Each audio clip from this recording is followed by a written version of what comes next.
Greetings, Don. Yeah, it's John Weaver back in Roseman, California again. The landlubber. Happy holidays. I wish I could say the same thing for Grindavik, Iceland. Sent a letter over to you. It'll be a lot quicker to do a letter, but a video. I just thought I'd send this one over to you anyway. It never ceases to amaze me, Don, about the geologic nature of our planet. When I got interested in geology and terrified of it at the same time, 1971 Sylmar earthquake in California. Over a 7-pointer on a magnitude scale. Did a lot of damage back then. Scared the living daylights out of me. You've been in hurricanes. You've been in snowstorms. I'm wondering, Don, and please tell the audience, if you've ever been through an earthquake before. I have told people time and time again, you are lucky when you get these atmospheric conditions because you can try to find ways to batten down the hatches and survive it one way or another, if you can. But an earthquake is a sneaky, underground. Well, there's a lot of rotten words I can use for that one. But it is an event I avoid like the plague and cannot. If there's an immunization for it, it won't work. I had to study science and understand geophysics a little bit and also understand about geology in general just to get a handle on how the earth moves and its composition and what would be considered pliable rock for it to be melted when the earth starts spitting up its heated molten core again to the mantle, and then have these nice little isolated pockets all over the place. We call them hot spots. Now, surely, Mr. Terris, you've heard about Hawaii, and you understand about Mount Kilauea, and possibly the story about Madame Pele and her hothead.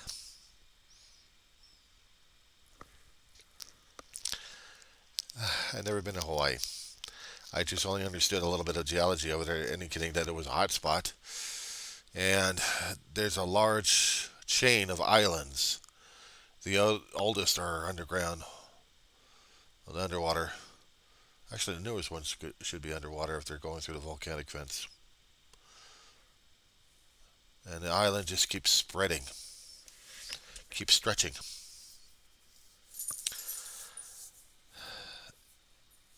It's fascinating and weird about our planet recycling itself. We have spreading centers. We have new rock blasted out or oozed out. And then we have other sections of the earth that just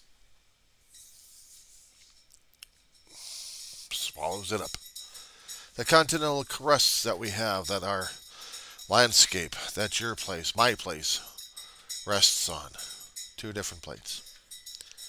And yet, if there's sufficient enough energy happening in the earth, it could turn any part of the section of the continental crusts that we live on and survive on into geologic nightmares, the shaking of your dreams.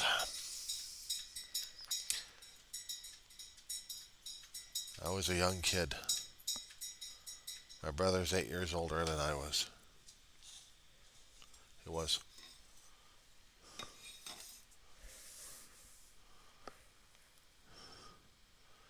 That was him a couple of decades ago. And I was mama.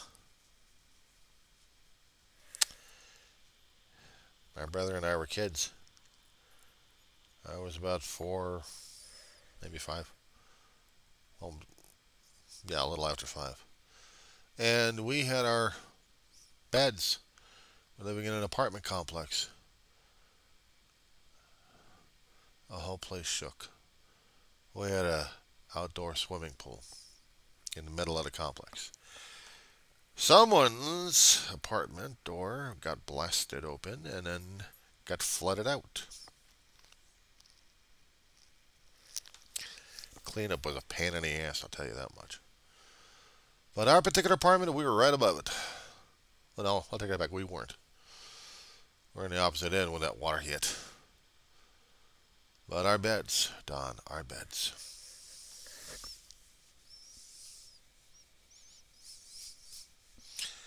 You try staying on those damn things while the ground was shaking. Barely got off the bed in time to be put into the hallway with my brother and my mother, and we're surviving it. I was never more terrified in all my life. I've had a few other earthquakes after that underneath my belt. I had taken a geology class when I went to community college right after high school graduation in '85. And I'd taken it twice, but I really didn't quite grasp the concept of it. I wanted to understand what caused earthquakes. I had a lab geologist that bored the crap out of me. I had a field geologist that gave me a little bit more interest in it. The field geologist I passed, the other one I didn't.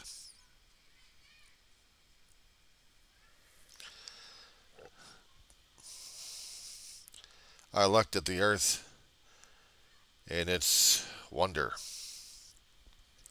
its structure, of what we have above ground.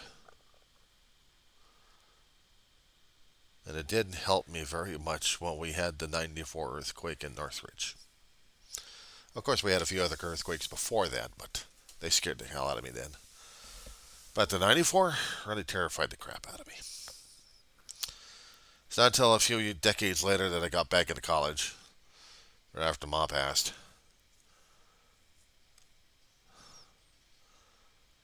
My career working my ass off for a living was over. Long story, a lot of videos on my channel about that one there, Don. But I went and took a geology class. And I met a geology professor who was ecstatic about earthquakes. She did her doctoral thesis in Chile during a time when they actually had multiple quakes happening along the fault line in that area. She was in heaven. She was dealing with, in our class, about 18, 19, 20-year-olds. We had about 20, 25 students in there. They had never been through a quake, Don. Never been. I'm the only old man in there who had been since '71.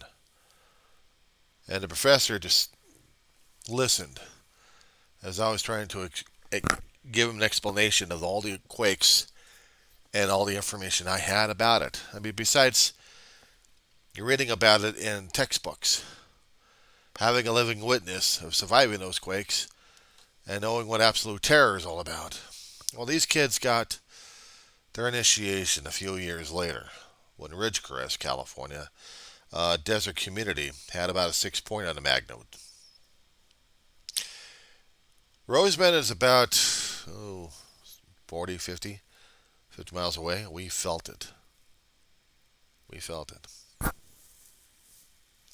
There's no way you can mistake a 6.1.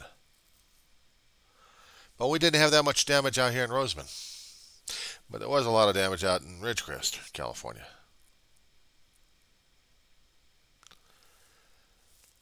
Seeing what was happening in Iceland over the past several months, I got wind of it when I was seeing some of the news articles, and then I started trying to follow up on it as much as I can. Iceland is a land that was created out of volcanism. It's a country made out of volcanism. Volcanic activity all around. Their hot spots are geothermal, much like we've got in Yellowstone, California.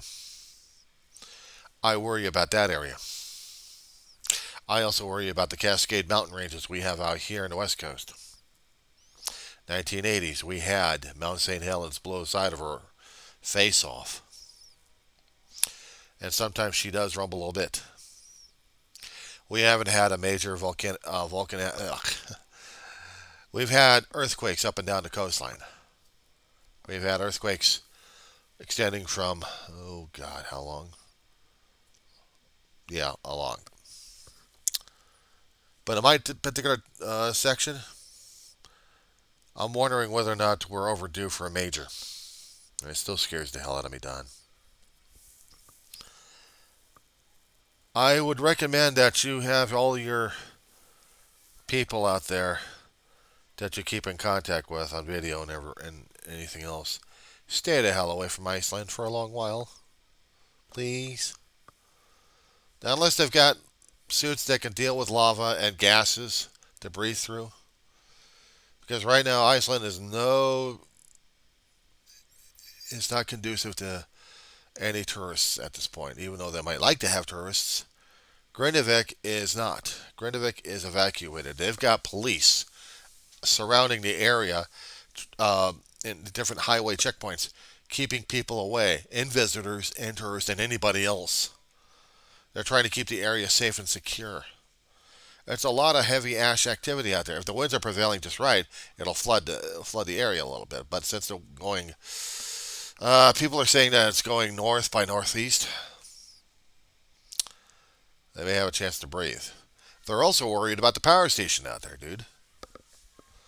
They finally finished on their dikes, on their barriers. The barriers are made from the same material that the lava is, cooled.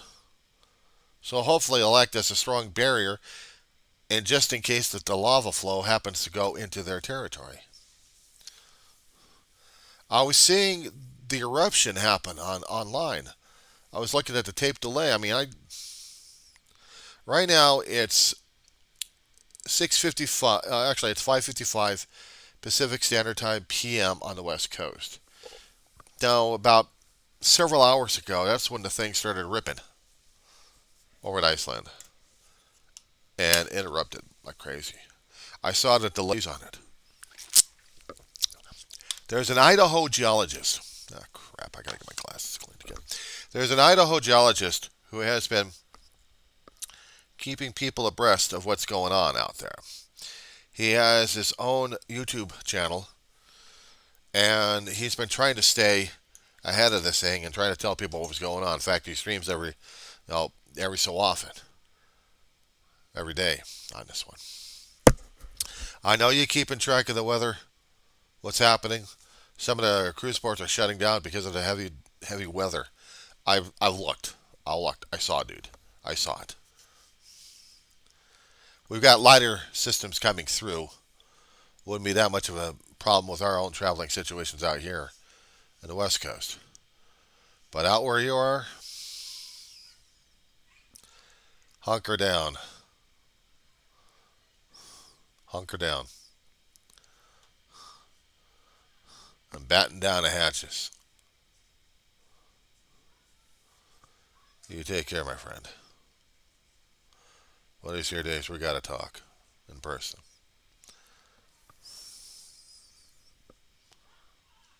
And happy holidays.